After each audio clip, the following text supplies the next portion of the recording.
منشا یہی تھی اور اللہ تعالیٰ کا بھی یہ حکم ہے کہ محنت کرو اور اپنے پاؤں پہ کھڑے ہو. لیکن 75 سال گزر گئے اور رونے دھونے سے کچھ نہیں ہوگا. آئیں تکڑے ہوں, کھڑے ہوں, اللہ کا نام لے, آگے بڑھیں. اللہ تعالیٰ انشاءاللہ وقت ایک دن ضرور آئے گا کہ یہ سب ہلالی پرچم انشاءاللہ دنیا کے تمام پرچموں سے اوپر ہوگا.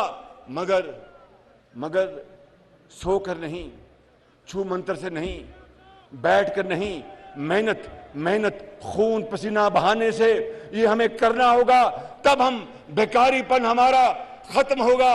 اسی لیے اقبال نے کہا تھا کہ تمنا آبرو کی ہے اگر گلزار ہستی میں. شانگلہ کے عظیم بزرگوں, نوجوان ساتھیوں میری بات سن لو. یہ اقبال نے کہا تھا کہ تمنا اور مسلمانوں کو پیغام دیا 1857 میں جب ہندوستان جب تھا, اس وقت آزادی کی جب جنگ لڑی گئی تو وہاں پر جو انگریز کے ٹوڈی تھے ان کو اقبال نے پکارا اور یہ کہا کہ تمنا آبرو کی ہے اگر گلزار ہستی میں, تو کانٹوں میں الجھ کر زندگی کرنے کی خو کر لے.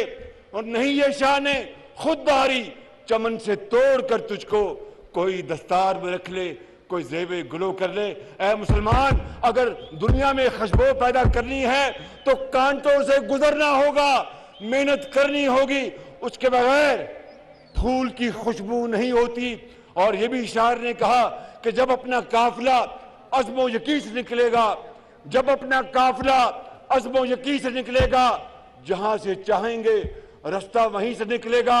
وطن کی مٹی مجھے ایڑیاں رگڑنے دے, مجھے یقین ہے چشمہ یہیں سے نکلے گا. یہی وہ طریقہ ہے آگے بڑھنے کا. اور خوشبوؤں کا ایک نگر آباد ہونا چاہیے, خوشبوؤں کا ایک نگر آباد ہونا چاہیے.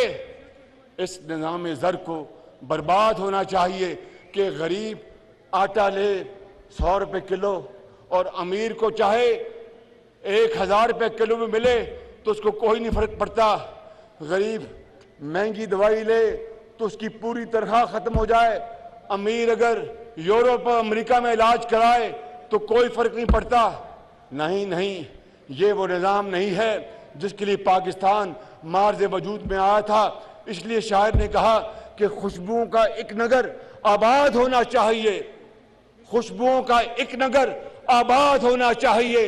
اس نظام زر کو برباد ہونا چاہیے. ان اندھیروں میں بھی منزل تک پہنچ سکتے ہم, جگنوؤں کو راستہ تو یاد ہونا چاہیے.